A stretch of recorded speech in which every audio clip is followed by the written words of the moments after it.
All right, so in this video, I'm going to be showing you how to enable and utilize Nanite Displacement. So Nanite Displacement allows you to subdivide a surface using Nanite geometry. So it can be millions of polygons, and then you can offset the vertices of those Nanite triangles. Now, I used to be able to do this in Unreal Engine 4 using something called tessellated displacement, which would essentially subdivide the existing geometry into much smaller virtualized polygons, and then you could offset those. The issue with that is that it was very dependent on the existing geometry's density, as like how much detail you could get out of it. And you also have to control that with camera distance in order to make it efficient to render. But with Nanite Displacement, the underlying geometry does not matter.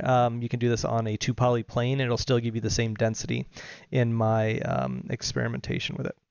Now, one reason you would want to keep some density in the geometry is if you want to use vertex painting to mask out certain layers and all that, because it will still go by the underlying geometry's vertex count. So in this example, I am going to be using a grid mesh, which is 1024 by 1024 in size. And I am enabling Nanite on this. So if you don't have Nanite enabled, or if you want to double check, you can right click on it, go into Nanite, and enable Nanite on that mesh. This is obviously required to be able to use Nanite Displacement. Okay. So set that back there. All right. So the first thing I want to do is I'm going to go in and create a material that we're going to use. So I'm going to go into my materials and masters folder. So if you followed any of my other videos, under content, I've created a materials folder, and then I have a masters folder. This is going to create all the master materials. I've also got functions, instances, and then some subsections for that, and then params. So we're going to be focusing on this masters folder. So I'm going to right click, create a new material.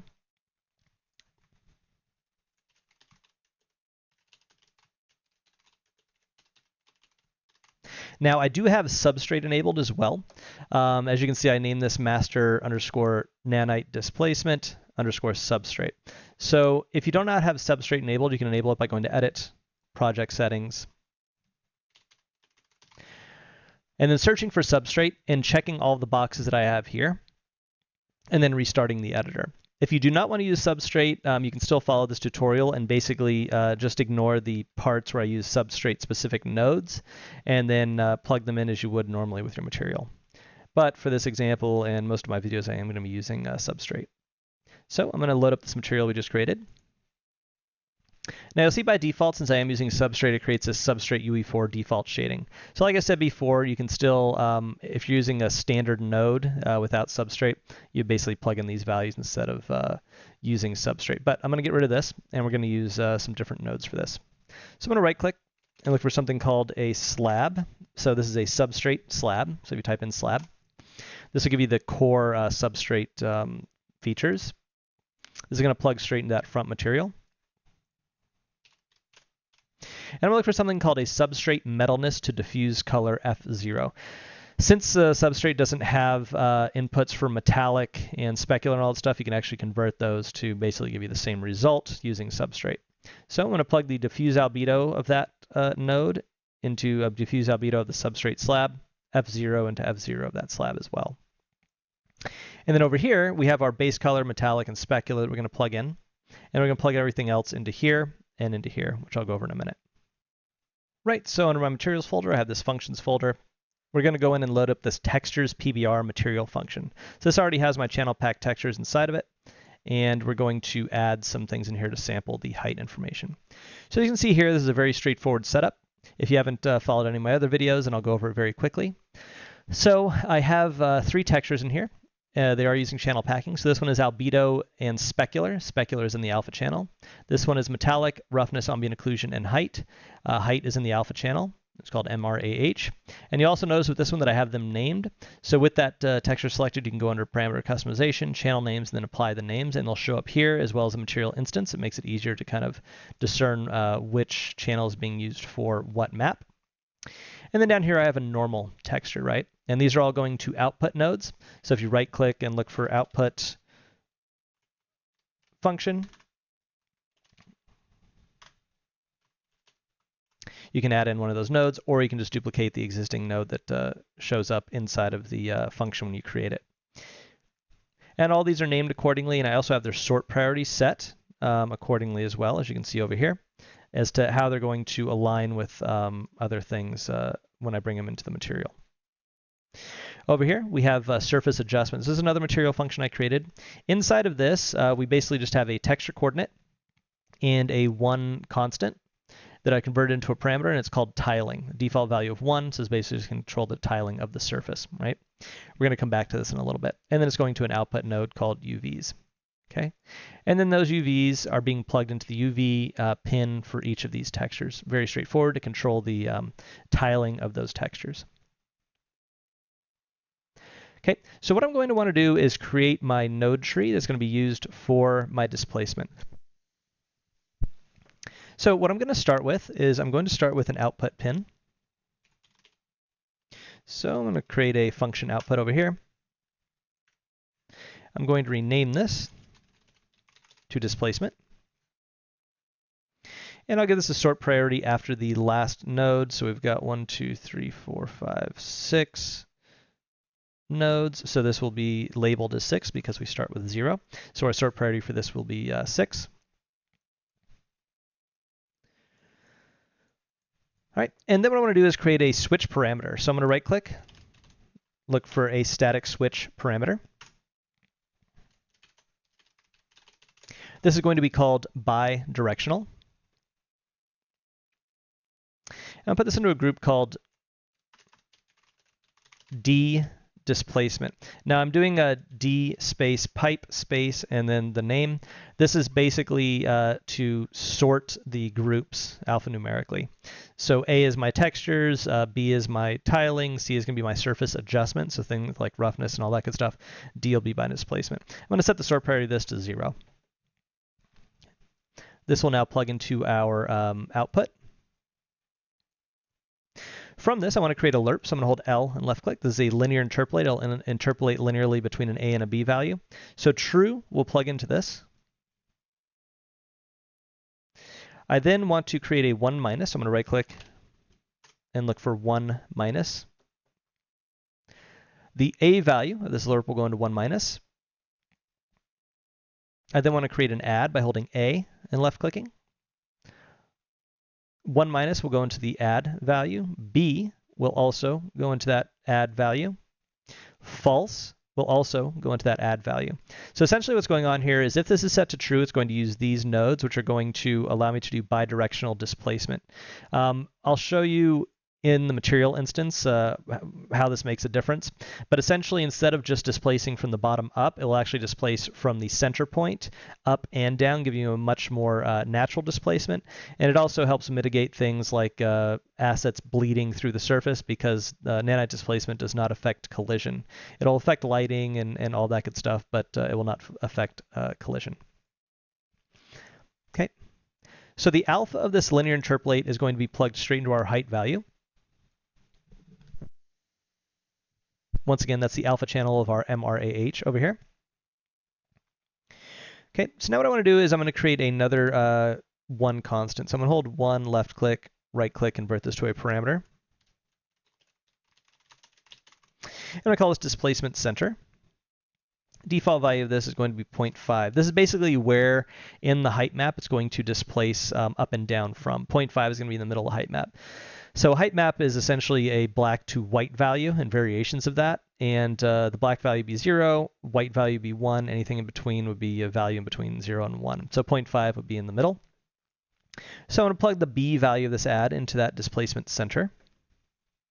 I'm then going to create a multiply by holding M and left clicking on the keyboard. And then I'm going to plug the A value into that multiply. The A value of this multiply is also going to go into this height channel. I'm then going to create a divide by holding D and left clicking, plugging the B value of that multiply into the divide. I'm going to duplicate this displacement center, put this over here, call this displacement height. Default value I'm going to set to about a 0.3, should be good. I'm going to set the slider max to this to 1. I'm also going to set the slider max for this displacement center to 1. And then I'm going to sort these. So displacement center I'm going to sort as 1, and height will be 2. So then what I want to do is take this divide. The A value will go into this displacement height. The B value is actually going to be our tiling value. So I'm going to go back in and get that output. I don't want to use this one directly because it's being multiplied by the texture coordinate. So I'm actually going to go in here, surface adjustment. I'm going to duplicate this output.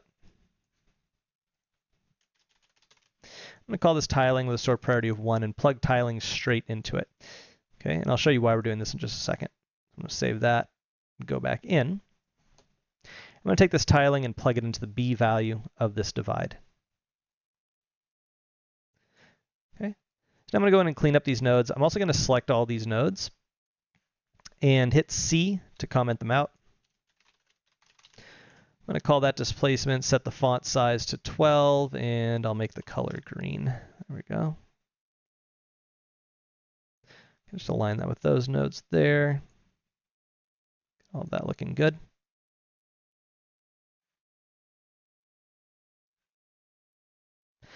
All right, so basically what we did with this last part here, where we're dividing the height by the tiling, is we want the height to stay relative to our tiling value.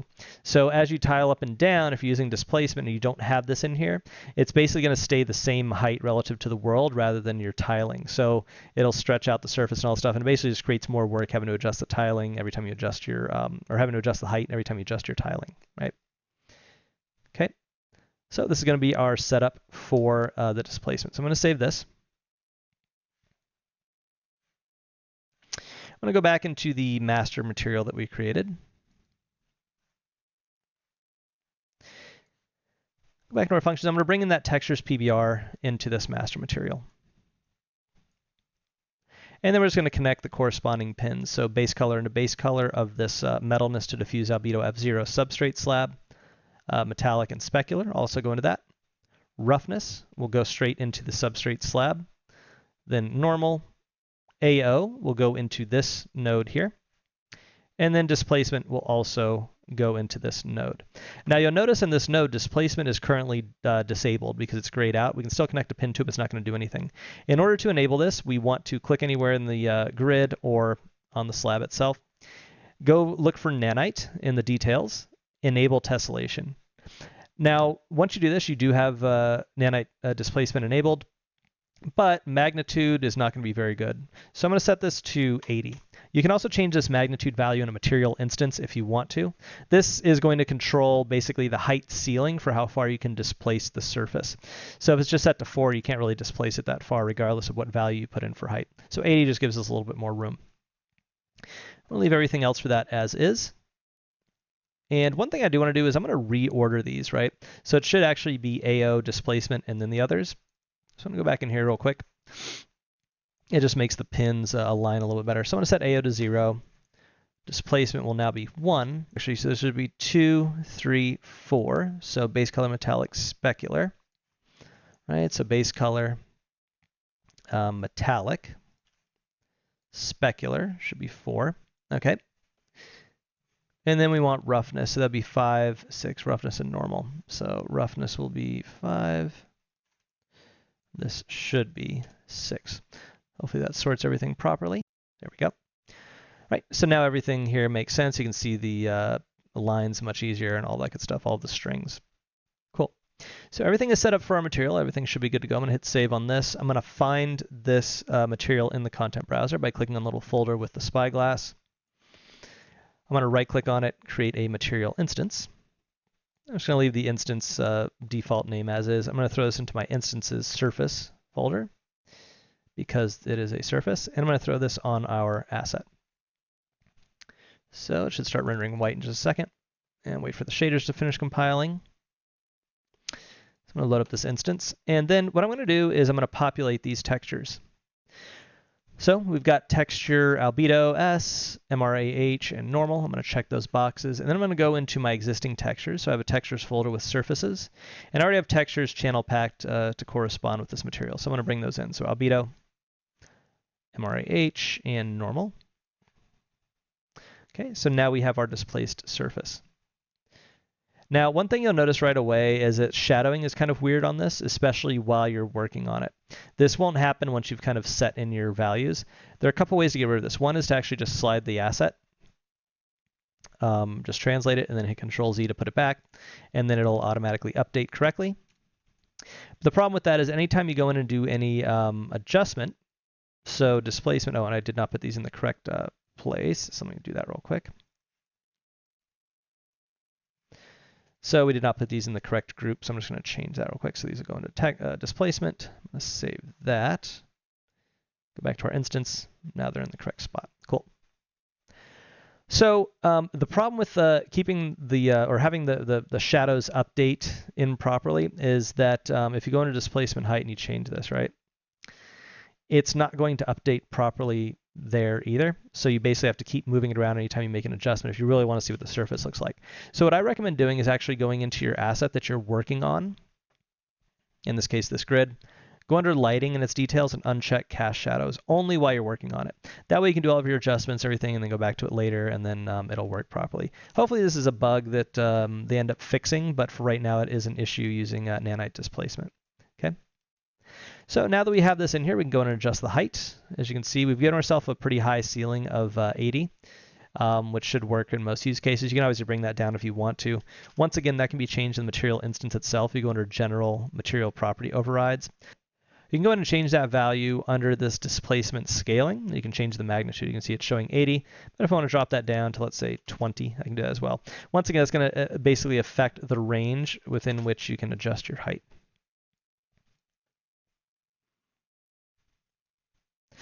And now I want to show you what the displacement center does as well. So I'm going to check this and move the center from 0.5 down to 0, and then all the way up to 1, right? This is basically telling it to displace at either 0, 1, or anywhere in between of the height map. Now, if I go in here and undo bidirectional, or actually bidirectional is not enabled yet. If I go in and enable bidirectional, this is actually going to give us a much better displacement. So what this will do is instead of displacing just up and down, so it's going to go up. If I do this here, it's just going to go from 0 all the way up, right? You can see how it's shifting the whole surface essentially to get that height value. With bidirectional, it'll actually pull the bottom values down and the upper values up and give you a more natural displacement. So you can see the whole surface does not move as much. And this is great for multiple reasons. Like I said, visual hull, collision, things like that won't be affected as much. So I do recommend having bidirectional enabled by default, which I'm going to go do in the material function that we created for our textures. I'm just going to go in and check this box so its default value is active or true, which I think it should be for your materials anyway, but it's up to you, and it gives you the option to enable or disable that here. Oh, leave that here. Cool. Right, and this just gives us a cleaner displacement value. Okay, and then you can see if we rotate around, you can see that it's got all of the surface values, so the roughness, all of that good stuff. And I can go in and adjust those values if I want to. If I wanted to go in and add those nodes and everything in the texture setup. Now if we go in here and look at our view mode, change this to Nanite Visualization Triangles, you can actually see what it's doing to the surface. So it's creating all these very, very tiny, densely packed triangles on the surface. It essentially look like noise, and it's using those to offset the detail on the surface. So it gives you a high amount of detail, and it's basically only really limited by the resolution of your height texture as to how much displacement detail you're going to get. All right, so hopefully you found this video useful, and if you have any questions, let me know in the comments. You can also visit my Fab page, which will be linked in the description, and you can download a lot of the content that you see in these videos in my different asset packs.